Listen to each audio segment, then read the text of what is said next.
ایک حدیث پاک ہے، رسول گرامی وقار صلی اللہ تعالی علیہ وسلم ارشاد فرماتے ہیں، ایمان کی حلاوت، ایمان کی لذت، ایمان کی جو شیرینی ہے، مٹھاس ہے، آپ کو ملی ہے یا نہیں ملی ہے یہ میں نہیں بتا سکتا ہوں، لیکن اگر پانا ہے اس کی لذت، اس کی حلاوت، ایمان کی مٹھاس ہوتی کیسے ہے، اس کے لیے حضور پاک صلی اللہ علیہ وسلم نے 3 علامتیں بتائی ہیں۔ جس شخص کے اندر یہ 3 باتیں آ جائیں تو پھر وہ ایمان کی لذت محسوس کر سکتا ہے، ایمان کی مٹھاس اسے مل سکتی ہے۔ ایمان جو ہے صرف داڑھی ٹوپی کا نام نہیں ہے، جبہ کرتے کا نام نہیں ہے، ایمان صرف جھنڈا لے کر گھومنے کا نام نہیں ہے، ایمان ایک الگ کیفیت ہے جس کا سرور بندے کو ملتا ہے، جس کی لذت اور جس کی شیرینی کو وہ بتا نہیں سکتا، اور وہ کیسے حاصل ہوتی ہے؟ 3 چیزیں میرے آقا فرماتے ہیں۔ پہلی چیز، اللہ اور اس کے رسول سے سب سے زیادہ محبت کرتا ہو، پہلی چیز۔ اور دوسری چیز یہ ہے کہ جس سے بھی محبت کرتا ہے دنیا میں وہ صرف اللہ اور اس کے رسول کے لیے کرتا ہے۔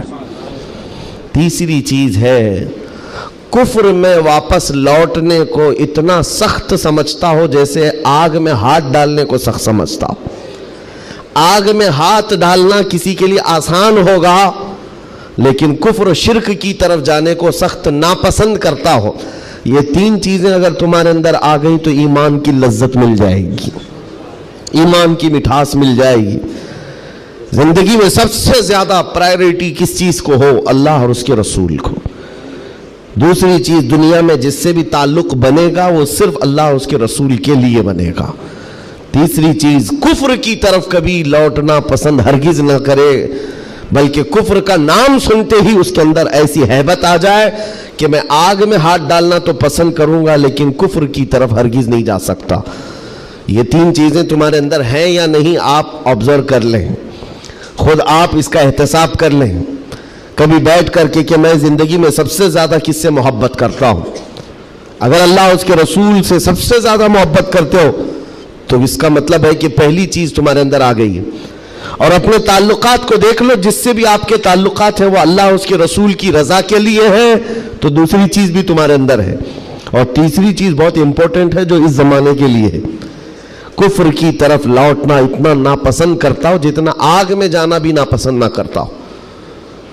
یعنی آگ میں جانا جتنا اس کے لیے ناپسند ہے اس سے زیادہ کفر میں جانے کو ناپسند کرتا ہو۔ یہ چیز اگر آپ کے اندر ہے تو میرے عزیزو ایمان کی لذت مل جائے گی، ایمان کی مٹھاس مل جائے گی۔ اس دور کے حالات کے اعتبار سے میں اگر اب بات کروں، قرآن کی آیت تو 1400 سال سے یہ اعلان کر رہی ہے، وَمَنْ يَبْتَغِي غَيْرَ الْإِسْلَامِ دِينًا فَلَنْ يُقْبَلَ مِنْهُ۔ اسلام کے علاوہ کسی بھی دین کی طرف تم منہ بھی لگائے، توجہ بھی کیے تو قیامت کے دن پھر وہ سب سے بڑے گھاٹے میں ہوں گے، ہرگز قبول نہیں کیا جائے گا۔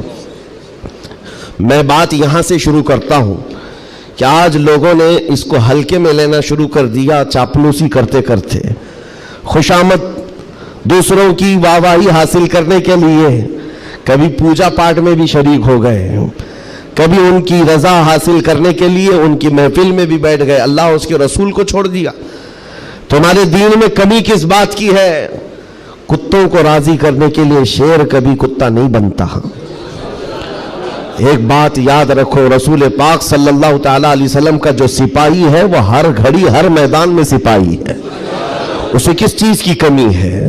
کس چیز کی کمی ہے؟ جو عزت ملی ہے وہ نام مصطفیٰ سے ملی ہے۔ ایک صحابی ہیں حضرت نعمان، ایک بادشاہ کے ہاں گئے تھے ایمبیسیڈر بن کر کے، ترجمان حضور کے قاصد بن کر گئے تھے، بہت دور ملک تھا، میرے آقا مدینے میں ہیں، لیکن جانتے ہو اس بادشاہ نے آپ کے آنے کے لیے ریشم کا قالین بچھایا، سونے کی کرسی لگائی، لیکن وہ صحابی رسول جیسی آئے اپنی تلوار سے انہوں نے ریشم کے قالین کو پھاڑ دیا، زمین پر چلنے لگے، اور کرسی جب سونے کی کلائی کی ہوئی کرسی بچھائی گئی ان کے لیے، بادشاہ نے بہت عزت دیا کہ محمد عربی کا قاصد آیا ہے، سفیر آیا ہے، لیکن انہوں نے کرسی کو بھی ٹھکرا دیا، کہا مجھے دوسری کرسی لاؤ۔ کیوں؟ صرف اس لیے اس بادشاہ نے پوچھا کہ اتنا زیادہ غرور ہے عرب والوں میں، اتنا زیادہ ایٹیٹیوڈ ہے محمد عربی کے غلاموں میں، ان کے سفیروں میں. صحابی رسول نے کہا نہیں، نہ یہ غرور ہے نہ یہ تکبر ہے. میرے آقا صلی اللہ تعالی علیہ وسلم نے فرمایا ریشم کا استعمال مرد کے لیے حرام ہے، سونے کا استعمال مرد کے لیے حرام ہے. تو میں مدینے میں رہوں تب بھی غلام ہوں، دنیا میں کہیں پر رہوں تب بھی میں غلام ہوں.